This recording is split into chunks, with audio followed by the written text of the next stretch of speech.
Sa isang pambihirang pagkakataon, nagsama-sama ang pinakamagagaling na mga scientist at engineers ng buong ASEAN region o Association of Southeast Asian Nation upang pag-usapan ang climate change at energy issue sa rehiyon at kung papaano mailalapit sa mga tao ang kanilang mga pag-aaral ukol dito. Ngayong araw sa DOSTv, Science for the People, silipin natin ang mga ganap sa Second ASEAN Science Diplomat Assembly na ginanap sa Davao City. Yan at iba pang malalaman na usapan sa ating pagbabalik.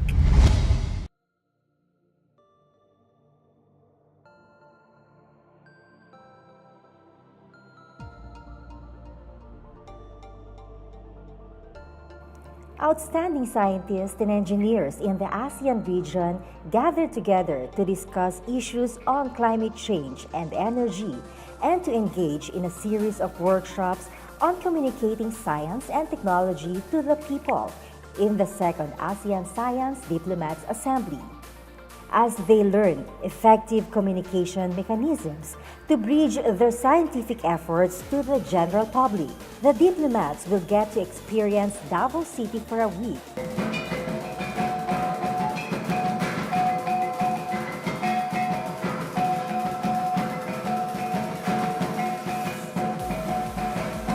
Organized by the Environmental and Climate Change Research Institute of De La Salle Araneta University, the Mindanao Development Authority, and the Harvard Kennedy School Alumni Association of the Philippines.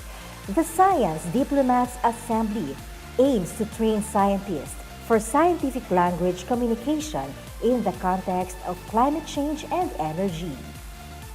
I just want to welcome you all here at the Second ASEAN Science Diplomat Assembly with the theme Empowering Science Technology Leaders for Climate Smart ASEAN.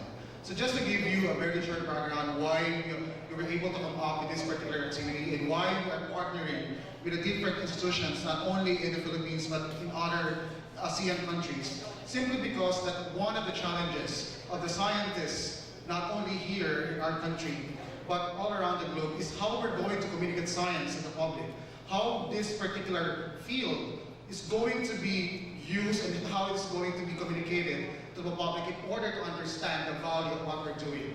And that's the reason why we have this particular event. ASEAN Science Diplomats Assembly is inarguably one of the most important initiatives in climate and environmental research in our country and in our region. As climate change continues to be a central concern for government leaders around the world, opportunities for the sharing of practices and exchange of ideas on how to best communicate critical scientific and technical information to policymakers and vulnerable communities will indeed become more crucial and invaluable. This year's assembly focuses on empowering science and technology leaders for a climate-smart ASEAN. The opening of the week-long assembly was graced with an inspiring message from the President and CEO of Stat Weather Institute, Dr. Ria Persad. The Philippines sometimes trades places with Vietnam and Bangladesh, but often it's the #1 country in terms of climate disasters. Certainly it has the highest frequency, whether we're talking about droughts, extreme temperature, extreme rainfall, typhoons, all different manner of climate disasters we have in the Philippines. So that's why I am here. And we are forecasting that also also quite an intense typhoon season this year with no let-up. And so I'm also here on typhoon research and to help with mitigation strategies in that regard. And so that's why I'm here in the Philippines. We diverge into a humanitarian effort in Southeast Asia, which is what brings me here. And so the humanitarian effort is where we really make available information on catastrophic risks and on climate disaster risks, and also educate on how countries such as the Philippines or ASEAN countries can adapt to those climate risks. So I am here in the Philippines on a humanitarian effort.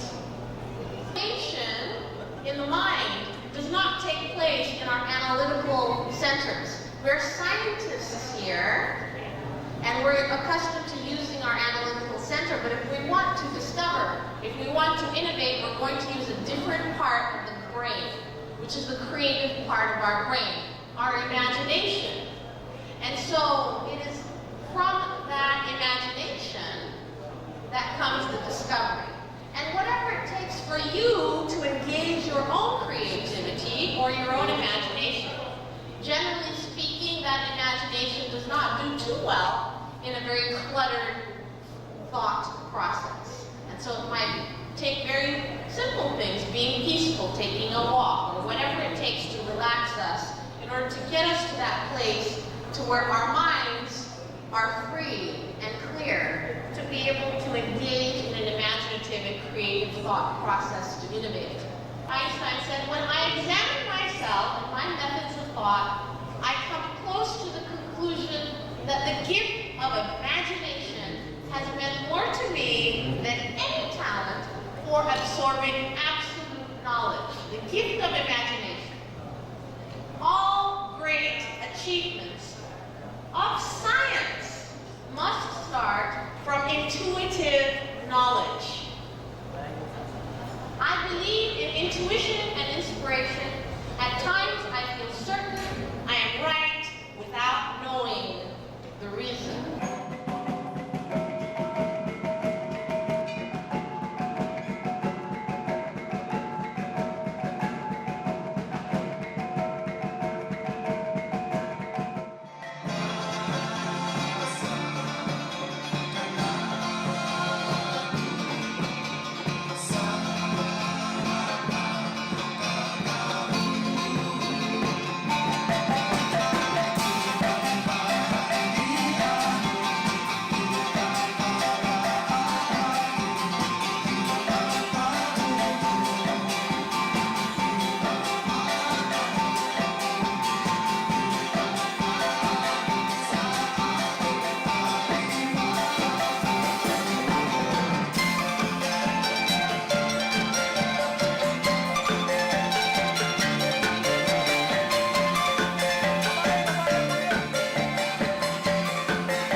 And the president of Harvard Kennedy School Alumni Association of the Philippines, Attorney Anthony Abad. Science, technology, climate change, resilience, and basically the proposition that we must save the planet and its inhabitants. We realize that it's a holistic approach. You don't just tackle it sort of in compartments.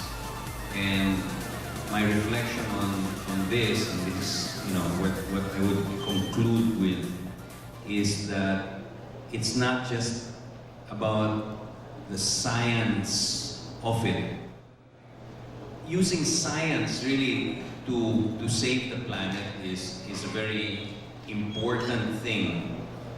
And it eventually have to translate to how we conduct ourselves as humans on an everyday basis and how we relate to each other. And that means that you have to change a lot of things. Your public policy, your community your national structure, your systems, everything has to be re-engineered and reoriented towards that proposition, what you are doing.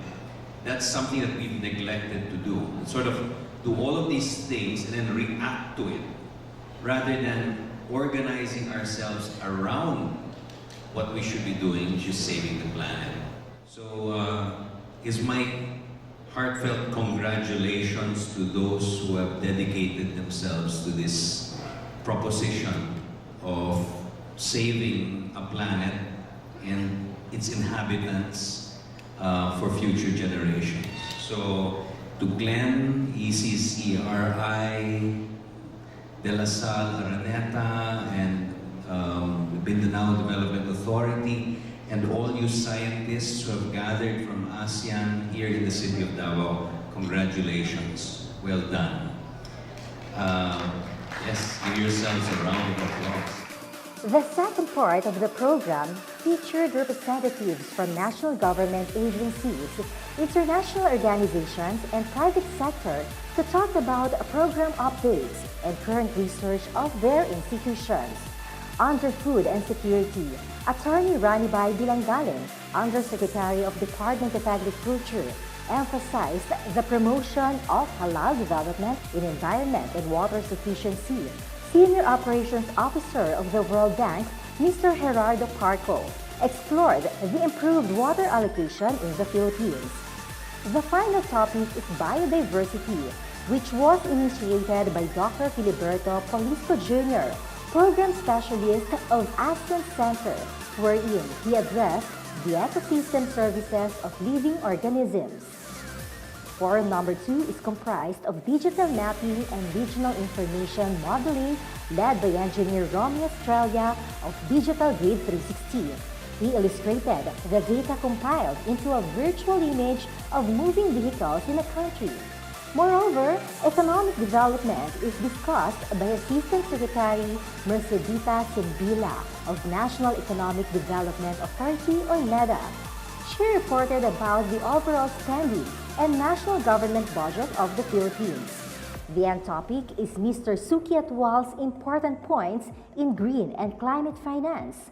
Mr. Atwal is the country representative of Global Green Growth Institute. Later in the evening was a welcome dinner remark of Attorney Ranibay, followed by a cultural presentation and fire dance performance with the Hawaiian-themed social night. For the next 5 days, all the science diplomats and resource speakers will get to immerse with the art of communication to maximize their scientific efforts and transcend it to the general public.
Good morning po sa inyo at ako si Nico Peñaranda para magbigay ng weather forecast ngayong umaga. Nakaka-apekto po ngayon itong hanging easterlies na ngayon po marami pong moisture na dala kaya naman meron tayong mga showery conditions in general dito sa Visayas, Mindanao at ang east coast po ng Luzon. At samantala, unti-unti pong itong impluwensya ng Intertropical Convergence Zone ay unti-unting lumalakas ang epekto sa Mindanao kaya naman dumadalas ang mga thunderstorms doon. Ngayon tingnan natin ang weather dito sa iba't ibang areas ng ating bansa. So sa Luzon, Metro Manila, ang concern lang po natin itong East Coast. So pag meron po tayong, nandito po tayo namamalagi sa Aurora, Isabela, Quezon, all the way to Bicol region, showery conditions po tayo ngayon or mataas ang tsansa nitong mga buhos ng ulan na hindi naman po nagtatagal pero may kadalasan po. Hindi po nakakatawid yung mga pag-ulan na yan kaya naman iiral pa rin ang mainit na panahon, especially dito sa western sections kasama na ang Metro Manila. May tsansa lang ng rain showers at mahinang thunderstorms sa mga kabundukan, especially po dito sa Cordillera at sa kung saan po ang Baguio. Ang Metro Manila 24 to 34 degrees Celsius, samantala Legazpi City 25 to 33, ang Baguio 12 to 24 at dito naman po sa Puerto Princesa 25 to 33 degrees Celsius. Ngayon dito sa Kabisayaan, mataas po ang tsansa ng mga rain showers. Ang eastern section po, Samar, Leyte, may kadalasan po sa buong araw. Pero pagdating po ng bandang hapon, magkakaroon ng mga possible thunderstorms po sa rest of Visayas. Ang temperatura po, Tacloban 25 to 32, samantalang Metro Cebu 26 to 33 degrees. At samantala, ito namang Iloilo City ay 26 to 33 degrees Celsius. Ang Mindanao po may nagtaas na po ang local pag-asa ng mga thunderstorm advisories kanina. Kaya naman inaasahan natin itong mga thunderstorms ay mataas pa rin ang posibilidad mamayang hapon din, especially dito po sa area ng ARMM at itong Western Mindanao. And then showery conditions po ay patuloy pong mararanasan sa mga bayan malapit sa coastal areas ng Eastern Mindanao. Ang Davao po 25 to 33 degrees Celsius, samantala ang Cagayan de Oro 26 to 32 degrees Celsius. Dito naman po sa Western Mindanao, ang sa Zamboanga 23 to 32 degrees Celsius. Ngayon, wala naman tayong mga warnings ukol sa karagatan. Slight to moderate po sa mga ating malapit sa mga coastal areas, sa mga baybaying dagat natin, all the way po sa laot. Kaya naman malaya po makapaglayag ang maliliit na sasakyang pang dagat. Ang para sa ating 3-day forecast dito sa Metro Manila, pareho pa rin po. Mag-i-improve po ng or rather cloudy, madalas po ang cloudy conditions ngayong araw, pero may chance lang ng possible rain showers, especially po malapit sa mga kabundukan dyan po sa may Rizal at Bulacan. At of course, ang rest of Metro Manila ay mainit po all the way to Friday sa 4 po ng Mayo. Dito naman po sa Baguio City, mild temperatures, 24 to 15 degrees, 15 to 24 degrees rather ang ating temperatures. Of course, tuwing hapon po ay mataas po ang chance sa magkaroon ng rain shower at thunderstorm o yung mga biglaang malakas na buhos ng ulan dyan po sa mga kabundukan. Kaya sa mga activities po natin, iplano po natin sa hapon, posible po yung mga pag-ulan na yan. Dito naman sa Legazpi City, showery conditions po ngayon at inaasahan na bukas po possible showers pa rin tayo with 25 to 33 degrees Celsius. Dito naman po sa Metro Cebu, posible po magkaroon ng thunderstorm mamayang hapon. Meron pong mga chance nitong mga pulupulong pag-ulan sa magdamag. At ito namang Metro Davao, of course, especially kaninang umaga hanggang sa mga oras na ito, meron pong mga thunderstorm advisory dyan po sa vicinity ng Davao Region. Pero ito po'y inaasahan, nagaganda naman yung panahon the middle of the day at huhupa pero magkakaroon din sa hapon. Pagdating po ng susunod na mga araw, may chance pa rin magkaroon ng mga pulupulong ulan at thunderstorms. Okay. Sunrise po kanina, 5:34 ng umaga at ang ating sunset ay 6:13 ng gabi. Yan po ang ating weather report ngayong umaga. Maraming salamat, si Nikos Peñaranda nag-uulat. DOSTv would like to thank Filipino Creazione de Mano Incorporated. Visit their showroom at ground floor lobby, PSMBFI Building, 318 Santolan Road, West Crames, San Juan City. Sinev, the world's leading source of reliable and authoritative news, views, and analysis on information about science and technology for global development. Visit their website at www.sinev.net.